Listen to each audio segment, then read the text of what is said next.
वो नहीं चाहते भाई इलेक्शन ना हो इस तरह से। अगर सरकार या इलेक्शन कमीशन या कोई साजिश के तहत इसमें इलेक्शन कराने की कोशिश करेगा तो जो लोग सिविल सोसाइटी के लोग हैं उनका तो हक भी है, ड्यूटी भी है, वो सड़क पे जाएं, धरने दें, जागरूक करें, रैली करें, प्रदर्शन करें और घेराव। कानून में कोई ज्यादा बदलाव की जरूरत नहीं है। कानून बाद में बदलते रहते हैं। सरकार की नीयत अगर सही है, अध्यादेश लाए और तुरंत ईवीएम हटाए और बैलेट पेपर से चुनाव कल ठिकाने आ जाएगी। सरकार की भी आ जाएगी, इलेक्शन कमीशन की भी आ जाएगी, इवन कोर्टों की भी आ जाएगी, क्योंकि कोर्टें भी बहुत बार वो काम नहीं कर पाती जो देश के लोग चाहते हैं। तो इसीलिए क्वेश्चन मार्क उठता है। अगर कोर्टें काम करें, संवैधानिक कोर्ट अगर काम करें तो इतना बड़ा इश्यू नहीं बनता और हमें भी ठंड में आके प्रेस कॉन्फ्रेंस करने की जरूरत ना पड़े। आपके साथी कह रहे हैं कि 2024 का चुनाव ईवीएम से नहीं होने देंगे, मार देंगे, मर जाएंगे। ये मार वाली बात नहीं उन्होंने कही। ये जनता अगर ये सोच ले भाई ऐसे नहीं हो, असली मालिक तो देश की जनता है, देश के वोटर हैं, वो नहीं चाहते भाई इलेक्शन ना हो इस तरह से। अगर सरकार या इलेक्शन कमीशन या कोई साजिश के तहत इसमें इलेक्शन कराने की कोशिश करेगा तो जो लोग सिविल सोसाइटी के लोग हैं उनका तो हक भी है, ड्यूटी भी है, वो सड़क पे जाएं, धरने दें, जागरूक करें, रैली करें, प्रदर्शन करें और घेराव करें। घेराव का मतलब ये नहीं किसी को बंधक बनाना है। घेराव का मतलब ये है अरे वो गूंगे बहरो निकलो, इन पदों की कुर्सियों से बाहर निकलो, कान जनता की तरफ करो, या तो अपनी बात समझाओ तुम सच्चे हो तो। और तब बात ये है कि या हमारी सुनो, देश की सबसे बड़ी पार्टी कांग्रेस है, वो कहाँ सड़क पर आ रही है? आरजेडी कोई पार्टी तो आई नहीं रही है सड़क पर, आप ही लोग खाली कर रहे हैं 4-5 वकील। देखो ऐसा है, देश की सबसे बड़ी पार्टी भी पॉलिटिकल पार्टी देश की जनता है। ये सब छोटी पार्टियां सेकेंडरी, चाहे वो बीजेपी हो, कांग्रेस हो, कोई और अन्य दल हो, ये छोटी हैं। ये सारे के सारे तो एक तरह से क्या कहें, कंपनियां हैं ये सारी की सारी। इन कंपनियों को कंपनी अपना जैसे विस्तार करती हैं, अपना व्यापार बढ़ाकर, ये अपना वोटर बढ़ा के या अपनी सरकार बनाने में इनका ज्यादा ध्यान है। इसकी कॉमन समस्या की तरफ ध्यान कम है। कानून के जानकार हैं, क्या ये प्रैक्टिकल हो सकता है ईवीएम बैन हो जाए जैसे आप लोग जिस प्रकार से? कुछ भी मुश्किल नहीं है और कानून में कोई ज्यादा बदलाव की जरूरत नहीं है। कानून बाद में बदलते रहते हैं। सरकार की नीयत अगर सही है, अध्यादेश लाए और तुरंत ईवीएम हटाए और बैलेट पेपर से चुनाव कराए। हाँ, मुश्किल है। सरकार ने तो साफ कर दिया, चुनाव आयोग ने भी साफ कर दिया, कोई दिक्कत नहीं है, चुनाव बिल्कुल। हाँ, तो अब तो फिर इसका मतलब तो अब ये जो गेंद है जनता के पाले में है, विपक्षी पार्टियां इनके पाले में है और विपक्षी पार्टियों में भी हिम्मत जब आएगी, क्योंकि देश की जनता की वजह से इन पार्टियों में हिम्मत आएगी। और जब हमारे साथियों ने ऐलान किया है, इसको देख के पूरे देश में इस तरह के प्रदर्शन होंगे, पूरे देश में जनसभाएं होंगी और पूरे देश में घेराव का प्रोग्राम होगा।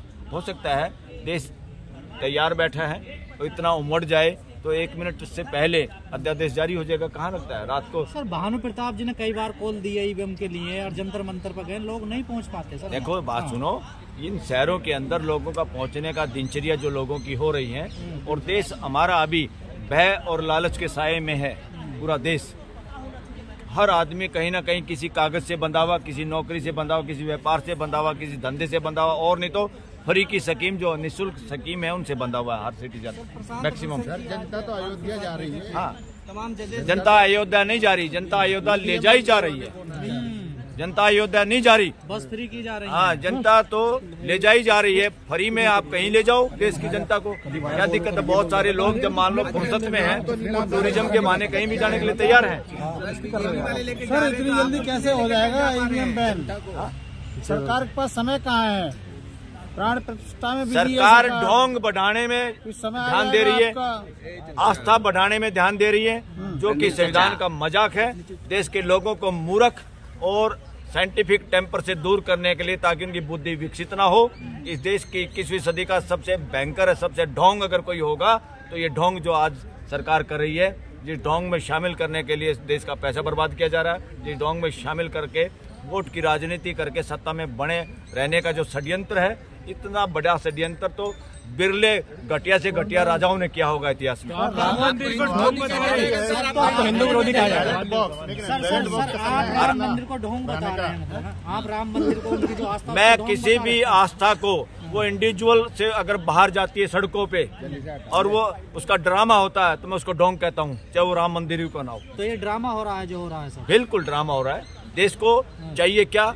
देश अब चाहता ये है कि भाई प्राइम मिनिस्टर मणिपुर क्यों नहीं गए, वहां क्या करने जा रहे हैं? वहां कई दिन का व्रत रखेंगे, कई दिन की पूजा करेंगे। अरे आप प्राइम मिनिस्टर, उसकी ड्यूटी पहले पूरी करो। आस्था इंडिविजुअल मामला है, ये ड्रामेबाजी करने की जरूरत नहीं किसी देश के प्राइम मिनिस्टर को। किसी देश को ऐसा प्राइम मिनिस्टर चाहिए जिस देश में बहन बेटियां नंगी घुमाई जाए तो सबसे पहले उस पर बयान दे और वहां जाए, उन लोगों से मिले। ये देश ऐसा प्राइम मिनिस्टर चाहता है जिस खिलाड़ियों का यौन शोषण हो सब, और जिनको अपने घर प्राइम मिनिस्टर बुला के चाय पिलाता हो और फिर बाद में गूंगा रहे।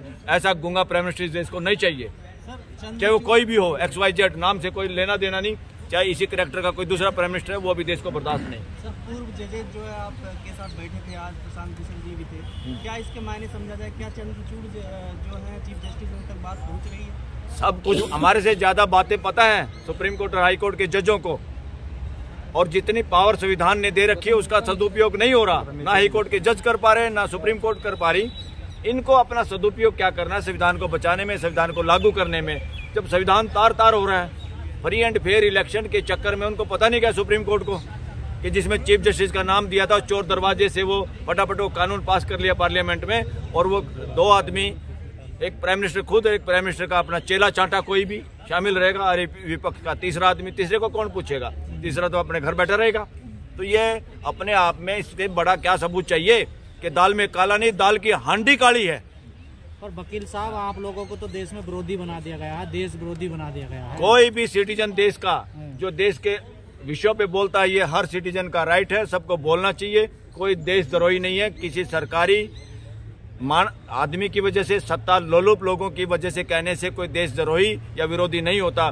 कोई भी विरोधी नहीं है, बल्कि पॉलिटिकल पार्टी नहीं वो किसी का नहीं, ये नारे चल रहे हैं आजकल देश में। क्या चल रहा है? जो राम का नहीं वो किसी का नहीं, जो राम का नहीं किसी का नहीं। हाँ। ये सारे वो लोग हैं जो राम के एक भी आदर्श को फॉलो नहीं करते। वो सारे ढोंगी लोगों का ये नारा है। ये ढोंग का नारा है। इस नारे से देश को बचाना होगा। ये नारा एक तरह से सुनामी है, खतरनाक सुनामी है। देश का मत वो करने के लिए, पथ भ्रष्ट करने के लिए देश को, और देश के लोगों को बहका के, फुसला के, उनका शिकार करने के लिए ये देश के लोगों का शिकार करना चाहते हैं ढोंग के नाम पे, सर 80 वोट करोड़ लेकर। और जो न्यूज चैनल लंगा नाच कर रहे हैं इस मुद्दे को लेकर, उन्हें क्या कहना चल रहा है सर वहाँ पे? एक बार उनसे, हाँ क्या कह रहे आप? मंदिर वहीं बना, हाँ। TV9 चला रहा है, हाँ, तो वही कहाँ बना? मंदिर वहीं बन रहा है। TV9 को ये नहीं पता, जहाँ कभी मस्जिद थी वहाँ मंदिर हो सकता है, और जहाँ मंदिर है वहाँ कल गुरुद्वारा हो सकता है, कल परसों कुछ और चीज हो सकती है। इस धरती पे किसने क्या क्या नहीं बनाया, कितनी मूर्तियां, कितने स्टैचू कहाँ गए दिखाई दे रहे धरती पे। ये इस तरह की ड्रामेबाजी इस धरती पे नहीं टिकती। मानवता टिकती है।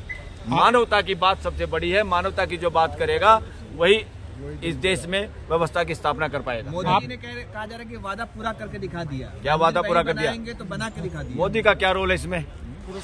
इसमें अगर हम जाएंगे तो बहुत लंबी बात हो जाएगी। इसमें कोई मोदी का रोल नहीं। आप लोगों की बातों को दबाने के लिए सोशल मीडिया प्लेटफॉर्म को धमकी दी जा रही है और वीडियो डिलीट कराया जा रहा है। अरे बिल्कुल, वो चाहते हैं। आप लोग जो प्रहरी के रूप में खड़ा हुआ है सोशल मीडिया, इन मेन मीडिया वालों को भी पेट में दर्द हो रहा है कि हमारे को कोई देखता नहीं, और ये लोग गली गली में हर उसमें कितने लोगों को, कितने युवा, इतनी एनर्जी है, सारे यंग आदमी हो आप, किसी के बहकावे में या किसी के फुसलाने में, लालच में, भय से आप ग्रस्त नहीं हैं। आप असली मीडिया है। वो मीडिया देशद्रोही मीडिया है। देशद्रोहियों का इलाज होगा देश में।